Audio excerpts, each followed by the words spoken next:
Welcome to Gujarat. ഇതാണ് റാണി കി വാവ് അഥവാ queen step well. സഞ്ചാരികളും ചരിത്രാന്വേഷികളും വളരെ ചുരുക്കം പേർക്ക് മാത്രം അറിയപ്പെടുന്ന ഈ ഒരു അത്ഭുതം പുതിയ 100 രൂപ നോട്ടിൽ ഇടം പിടിച്ചപ്പോഴാണ് കൂടുതൽ ഫേമസ് ആയത്. 11 ഏക്കറുകളോളം പരന്നു കിടക്കുന്ന ഗാർഡന്റെ നടുവിലുള്ള പടികളുള്ള വലിയ കിണർ ഇത് വെറും ഒരു കിണറല്ല. 600-ലധികം ശില്പങ്ങളും മറ്റ് കൊത്തുപണികളും 27 മീറ്റർ ആഴമുള്ള ഭൂമിക്കടിയിൽ നിർമ്മിച്ച ഒരു കൊട്ടാരം എന്ന് വേണമെങ്കിൽ പറയാം.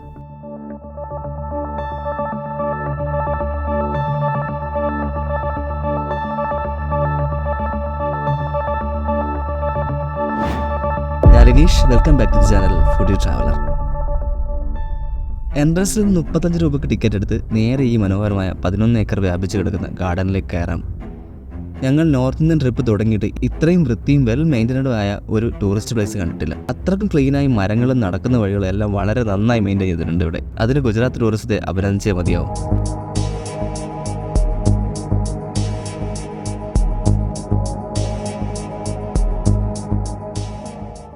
2014 യുനെസ്കോ ഈ നിർമ്മിതിയെ വേൾഡ് ഹെറിറ്റേജ് സൈറ്റായി ഡിക്ലെയർ ചെയ്തത്. സോളങ്കി രാജവംശത്തിന്റെ കാലഘട്ടത്തിലാണ് ഇത് നിർമ്മിക്കപ്പെട്ടത് എന്ന് കരുതുന്നു.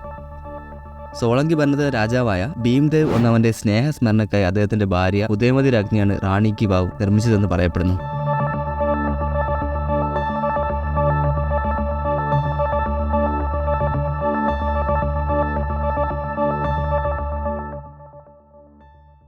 ഗുജറാത്തിലെ പട്ടാണിലെ സരസ്വതി നദിയുടെ ഓരത്ത് സ്ഥിതി ചെയ്യുന്ന ഈ ഒരു നിർമ്മിതി പണ്ടെപ്പോഴോ സരസ്വതി നദി വഴിമാറി ഒഴുകിയപ്പോൾ പൂർണ്ണമായും മണ്ണിലകപ്പെട്ടുപോയി.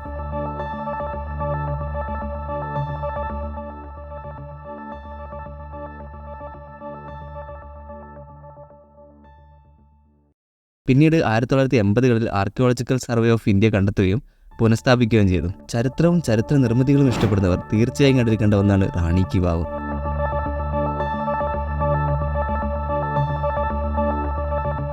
ഗുജറാത്തിലെ പ്രധാന ടൗണായ അഹമ്മദാബാദിൽ നിന്നും 128 കിലോമീറ്ററും പട്ടാനിൽ നിന്നും 4 കിലോമീറ്ററാണ് ഇങ്ങോട്ടുള്ള ദൂരം. ഞാൻ രനീഷ്. കൂടുതൽ നോർത്ത് ഇന്ത്യൻ ട്രിപ്പ് വിശേഷങ്ങളായി അടുത്ത വീഡിയോയിൽ കാണാം. അതുവരേക്കും ബൈ.